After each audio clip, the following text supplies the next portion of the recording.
Good afternoon! A question I get asked often, especially by dads, is what are some things they can do to make their daughters safer? I think a lot expect me to first say, get them into some form of martial arts, and whereas I would say that's the ultimate goal, there are two things they can learn right off the bat that will statistically make them safer.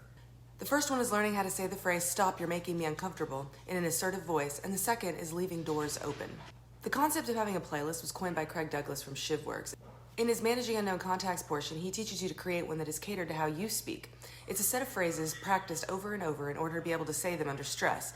Think of it as like boxing combos, but vernacular. Here's the thing. RAINN statistics show that 1 in 9 girls will experience sexual assault before they turn 18, 1 in 53 for boys. Only 10% of those were accosted by a stranger. The 62% was from an acquaintance or a family friend, and 28% was from a family member. So with an 11% chance that your child is going to be assaulted before they turn 18, and with 90% of them likely being from someone they know, we need to give these boys and girls a voice. They need to be able to tell someone that they are uncomfortable and they don't like what they're doing, and they need to practice it until they can say it sternly. They need to know it's okay to say out loud that they do not like a person's touch or them being in their space, and that they do not have to stay there or humor that person. They need to know that they will be backed up. See, the thing is, if these are people in their everyday lives, we are looking at grooming situations and those with adult authority that are the perpetrators. Think family, friends, teachers, coaches, etc. You may think to memorize this is simple, and you are right, it is. It's the execution that's hard. It's the hesitation of them causing a scene that makes it very, very difficult to speak. See, I'm a 41-year-old woman that teaches this, and I find it tough. I have recently been on a first date with a man twice my size who kept edging his chair closer and closer to mine like this, pushing me essentially into the corner to the point that I felt very trapped. My body language, I know, was closed off. I was very much like this.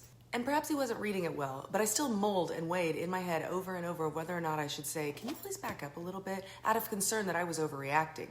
This person was in my space. Hell, he was practically in my eyeball, and I couldn't find the voice to say it due to what I thought the aftermath was going to be, which would have probably been his hurt ego and some pithy statement of him laughing and saying, "I'm nuts." After all, he was just flirting.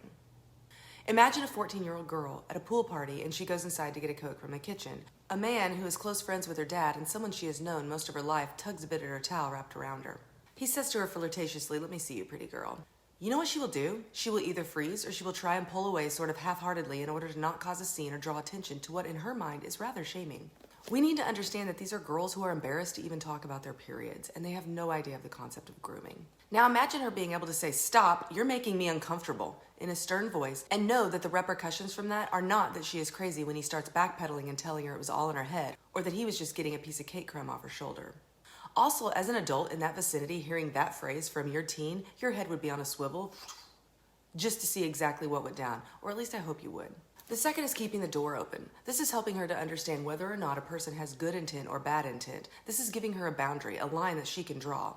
In my mind, this concept keeps all parties honest. An open door means this is still a semi-public place. It also signifies that she can call for help if she needs, and that possibly someone will hear. If she states she would like the door open, let's say like a visit to a coach's office or something of that nature, and that person argues with her or tries to persuade her to shut it, she understands the red flags and can then say she would like someone there with her, like her parent or another coach or a teacher. A person with ill intent is going to push for privacy in order to do what they want. They will deceive, threaten. Think of Larry Nassar and all the Olympic dreams he held in his hands as a doctor. And they will persuade to get their way. Open doors can help prevent. Teach them these two things. Make sure they are proficient in them. Practice it with them. Show them how to establish boundaries. Give them a voice and let them know that they will not get in trouble for it and that you will have their back. And then get them into jiu-jitsu. Much love to you all. Woot woot.